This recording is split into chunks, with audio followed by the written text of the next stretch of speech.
for your host, here she goes. Welcome to Diary of a Botox Bitch podcast. Oh man, can't get enough of your voice. Keep on talking. Hi, I'm Dr. Botox and welcome to my podcast, Diary of a Botox Bitch. So I'm going to get straight into reading from my book, Diary of a Botox Bitch. This book has been about 10 years in the making. I wrote the first draft of it in 2013 or 2014. And then I had it kind of sitting on my drafts for a while. And then I was humming and hawing over the years. And then recently I was like, you know what? I need to put this out because my one woman, 1 hour stand-up comedy show is called Diary of a Botox Bitch. And I will be at Edinburgh Fringe Festival, I think, with it, and probably in parts of Ireland with parts of it before in July. So I was like, the book needs to go out. So here's the author copy, not for resale. The actual box of books hasn't even come yet, but it is number 1 for new releases on Amazon America, which is on Amazon.com. You can buy it in Ireland on Amazon.co.uk, and unfortunately it's really weird. I think in Ireland you don't get paperbacks, you just get the Kindle, but you can download the Kindle from 12:01 on Friday the 20th of December. It's very salacious, it's raucous. I am the great grandniece of Michael Collins, and in the words of my great-granduncle, it's mayhem, bloody mayhem. If you have known me in your life, in a good way or a bad way, I think that you should probably get the book and get ahead of the curve. I mean, it's pretty salacious in parts. I'm just going to get into reading it. I'm not going to start at the start. This is chapter 12, and it's called KILCOCK in the Dock. And this pertained, just to give you some context, this is the 12th chapter in the book, and I'm getting ready to do Celebrity Big Brother. So I spill the tea on all things reality TV. I talk about the Real Housewives of Ireland. I talk about Big Brother. I talk about all the behind the scenes, behind all the big headlines. There were specific things that happened that nobody really knew at the time, or we didn't talk about, or we weren't allowed to talk about, or, whatever. So this book is really... Anyway, so... this chapter I'm going to get out of the way because it involves an Garda Síochána in Ireland, the Garda Síochána. Basically what happened was I was down in Galway. I was opening my Botox clinic down there. The other housewives were all in New York. I think Virginia was getting engaged as a huge surprise in front of all the cast, the production crew and the cameramen, like a really huge surprise. But anyway, that was going on and I was opening my clinic in Galway. And then I was driving back and someone was driving really really tailgating me and filming me at the same time. And obviously me being the good citizen that I am, I called it in to the police and let them know that there was a lunatic on the road from Galway to Dublin. A very good citizen, obviously.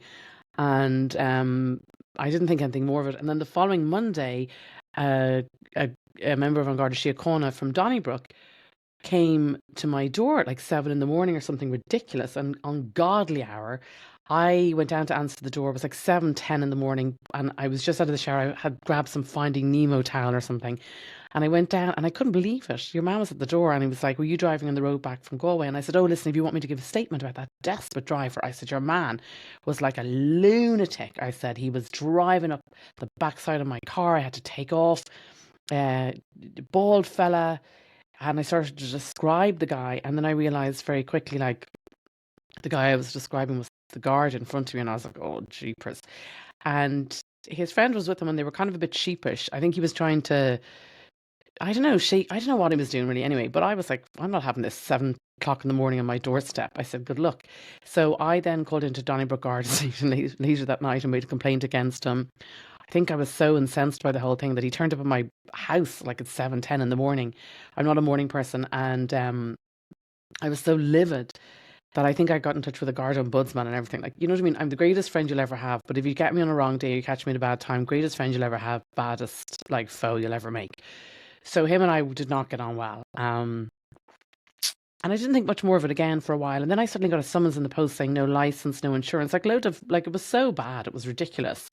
It was outrageous, to be honest with you, because of course I've always had insurance. Of course I've always had a license, like no tax, like just stupid stuff. And then he did try to say I was driving dangerously. I was like, anyway, long story short, this chapter, KILCOCK in the Dock, probably need to address, like, I think the Irish, like, Donnybrook Garda Station is my favourite Garda station. And then probably Irishtown is a close second.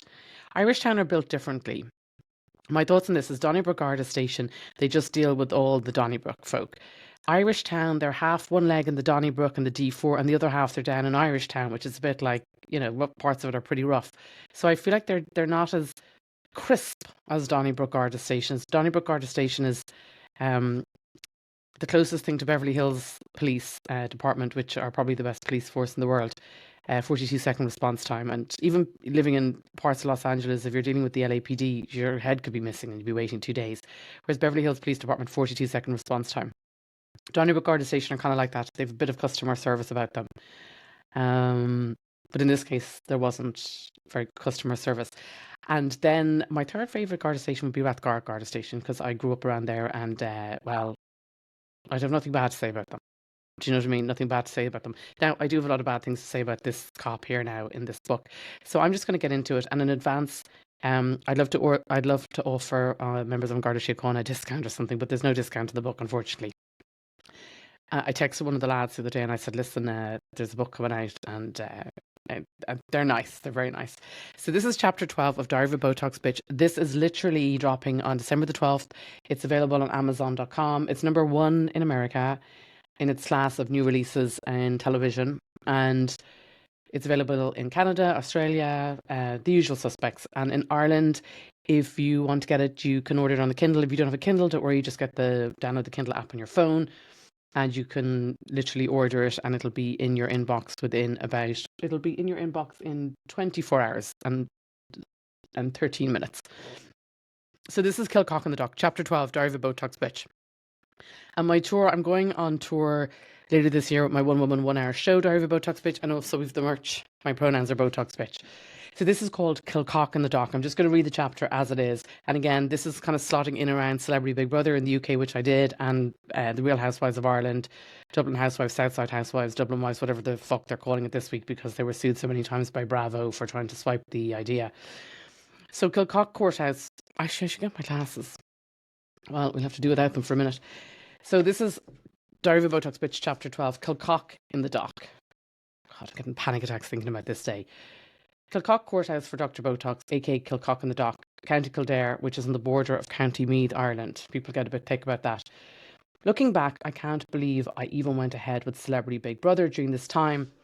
It wasn't just the stress of preparing for the show, it was everything else going on, including the fallout from the infamous encounter with the policeman and my day out in KILCOCK courtroom.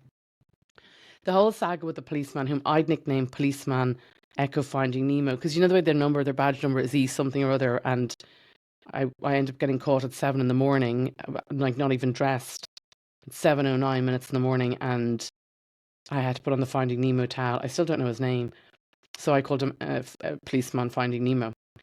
So the whole saga with the policeman, whom I'd nicknamed Policeman Echo Finding Nemo, was far from over after I reported him to the police ombudsman and his superintendent for his infamous house call. I thought the matter was settled. I expected I'd sent a clear message that I wouldn't tolerate his nonsense, but apparently he had a very different view of things. In March 2013, I was served with 6 summonses. 6 summonses. The charges were outrageous. Driving without a license, failing to produce a license, driving without insurance, failing to produce insurance, undertaking a vehicle in the slow lane, and wait for it, dangerous driving. I couldn't believe it.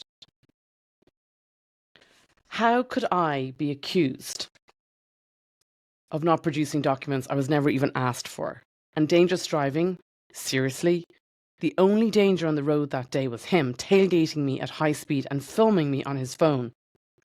It got worse. The key witness against me was none other than his own wife, though she'd used her maiden name in the report and for the court papers. How convenient. It was starting to feel like a personal vendetta, but instead of getting angry, I decided to focus on clearing my name. The showdown came in KILCOCK Courthouse, an event I've since dubbed KILCOCK in the Dock.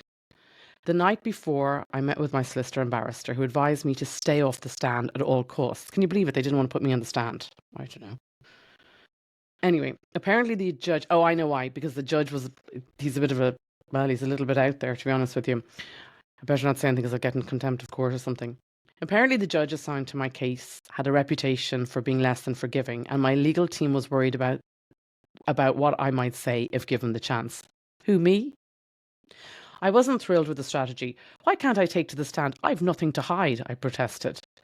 My barrister patiently explained that the less I said, the better. I grudgingly agreed, turning my focus to the all-important question of what to wear. I settled on a polished outfit, Chanel shoes, a Jackie O-style jacket and trousers. I actually hesitated about wearing my Chanel earrings, fearing they might give the wrong impression to the judge, but they were my only pair, so on they went. I always wear Chanel earrings, it's the only ones I have. Now, the morning of the hearing, I arrived at KILCOCK, determined to keep a low profile. That plan was immediately dashed when I saw the photographers swarming outside the courtroom. Hoping to avoid the cameras, I hid behind a woman pushing a double buggy, and I crouched as I followed her down the hill. There's a little bridge going into the courthouse. It worked briefly until the paparazzi spotted me and started snapping away. Inside, the courtroom was overcrowded and chaotic, with barely enough chairs for half the people present. Policemen finding Nemo and his wife were there, smug as ever. My case wasn't called until nearly noon. I remember sitting there and it was like I was listed as case number 59 or something. It was like, really? I mean, sitting there for the morning was punishment enough if you ask me. But anyway, so my case wasn't called until nearly noon. So I spent hours listening to other cases, many of which were heartbreaking. They were actually. There were teenagers with no support, adults clearly trapped in cycles of poverty and crime. It was eye-opening and it was humbling. When my turn finally came, my barrister had managed to get 4 of the 6 charges struck out by showing my licence and insurance documents, which, by the way, I'd had all along. So what a load of crockswallop. You know what I mean? Like, it's so, like, sketchy. So that left the undertaking and on the inside lane, apparently. Who would even do that? Anyway, that left the undertaking and dangerous driving charges. Policeman Echo Finding Nemo took to the stand first, swearing on the Bible and playing simple country boy card. Ugh. The judge seemed charmed by his act, much to my annoyance. Then it was my turn, as the judge berated me for my supposed lack of cop on. That's what he said to me. The judge was like, "You've a lack of cop." He said to me, "No cop on," is what he said. God, it was awful. I fought the urge to yell that I wasn't telepathic because I didn't know I had to produce any of these things. It was so sketchy. Like, instead, I kept quiet, barely. My solicitor squeezed my wrist every time I looked like I might speak. The judge fined me €1,000 and gave me a lecture about responsibility. It was humiliating, but at least it was over. Or so I thought. The next day, as I sat on my Jeep near Donnybrook Church, I noticed a squad car pull up beside me. In the passenger seat, none other than policeman Finding Nemo himself. Panic set in. So this is the day after the whole fiasco in the courthouse, which, by the way, was hilarious because the courthouse was full, and at the time, I think season 1 of The Real Housewives had been on. So there was so many people, and like people were like shouting, "Your Honour, she's a bleeding national treasure!" Like it was bedlam, and there was so much support for me. It was looking back, it was funny, but at the time it wasn't. So, like I said, the next day, as I sat in my Jeep near Donnybrook Church, I noticed a squad car pull up beside me, and I was so traumatized. And who's in the passenger seat? None other than policeman Finding Nemo himself. Panic set in. Instead of driving straight, I veered left and cut across the 2 lanes to avoid him. You know Donnybrook Church, and I just went on then left towards Stillorgan. I veered left and cut across 2 lanes to avoid him. Cue flashing lights. The squad car, the lights go on, right? So a different officer approached my window after they'd pulled me over, but I couldn't stop the tears from flowing as I explained how traumatised I was after the court case yesterday. The officer took pity on me and let me off with a warning, but policeman Finding Echo Nemo was clearly enjoying the spectacle from the squad car. I composed myself, pulled away, and I got stopped at the next set of lights for applying SPF lip balm while driving. Apparently applying SPF lip protection while driving is also a crime in Ireland. I mean, go figure. By the time I got home, I was exhausted and I was furious. The entire ordeal felt like harassment. The media coverage only added to the humiliations. Photos of me... Oh, this is so bad as well. I arrived at the courthouse and I wanted to look very somber and serious. And one of the paparazzi guys goes, "Oh, Danielle, our doc tomorrow. I love your jacket." I go, "Jeez, thanks very much. You're very good." And started laughing. He said something else to me. He told me a joke and I was like, "Oh, this is hilarious." Of course, that's the photo they take. So I'm all looking somber. But the photo they put in the newspapers is me like, "Stop it, get out of here." Jeez, that's a great joke. And it just looked like I found the whole thing hilarious. So that's why this book is fun, because it kind of tells all the details behind of everything, you know, that way.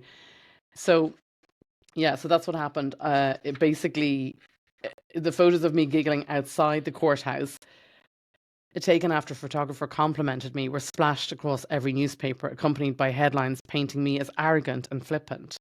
Looking back, the whole experience was surreal, a collision of farce and drama that could only happen in Ireland. If nothing else, it made for a good story and a reminder that sometimes that life's most ridiculous moments are the ones you'll never forget.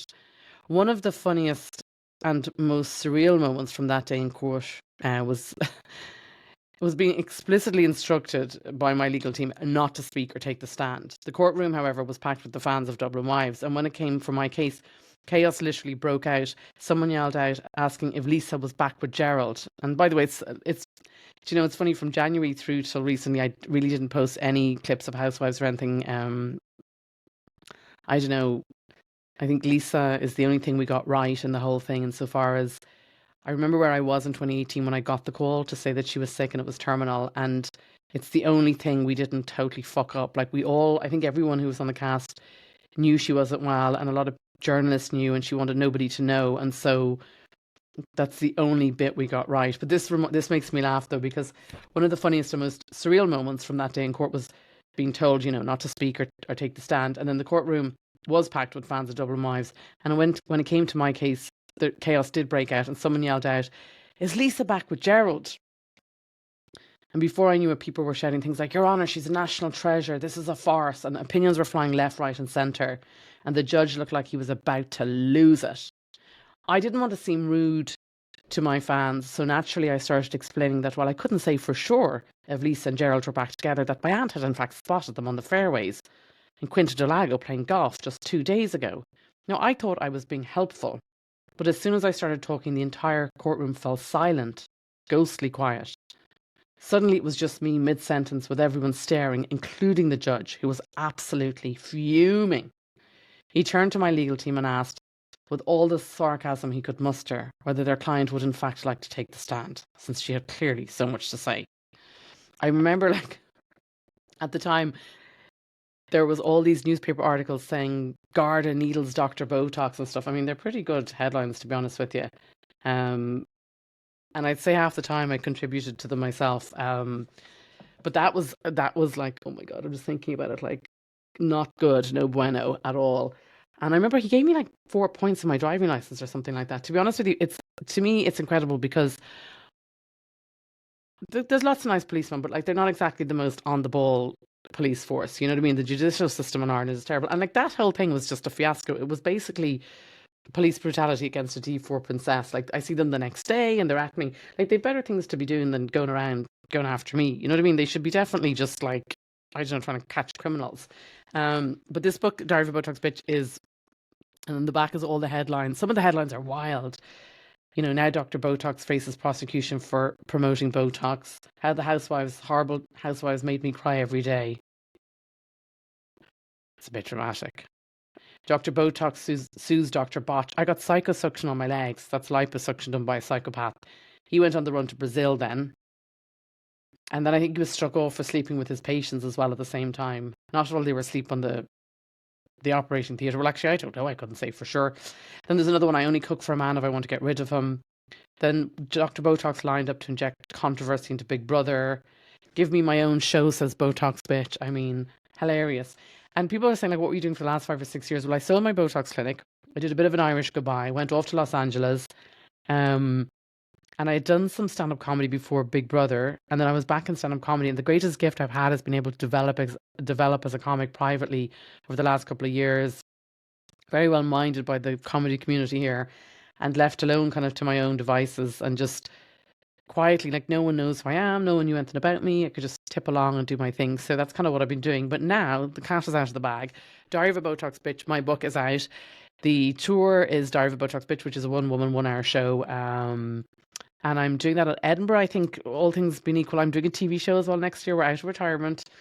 I had a nice little bit of a time out. And I am a reality TV gun for hire. So all things being equal, I think I'll be in July in Ireland, with the first date, I think, is the 4th of July. But it'll be a 1-hour, 1-woman show. It's great fun. It's all about the Real Housewives of Ireland, Celebrity Big Brother. It talks about everything from gynecology appointments to smear tests to getting Botox for hemorrhoids. Not me. Well, maybe one time, but it's a bit of a wild show, but it's fun. And I think over here as well, the standard is pretty high in California. So in LA, it's got to be a tight show. But then there's other parts where the cadence can be slower, and we might do some Q&A with the audience as well. And then also, of course, we have the merch. My pronouns are Botox Bitch. Will also be available to buy, and copies of the book. But if you want the book now, I'd say just go and get it on amazon.co.uk. And you can get the book, and the Kindle's available immediately, and it'll drop straight into your Kindle. And if you don't have a Kindle, just get the Kindle app on the iPhone and leave a review. The book is wild, though. Like, I don't even know if I can go home for Christmas. The book is wild. Of course, as well, sometimes as well, when I'm recalling stressful events, I have a little touch of dyslexia and I get people's names mixed up. And as well as that, when I do stand-up comedy, I talk about the Real Housewives and the different girls and their names, and I call Joe Jodis, and I call Virginia Vagina Macaroni on stage. It's no real will, it's just funny, like. But in the book, there's a few other mix-ups as well, and it's just a very salacious book. It's very, very salacious. It's a lot, I'm not gonna lie. Anyway, that's it from me. Diary of a Botox Bitch podcast. The book is available.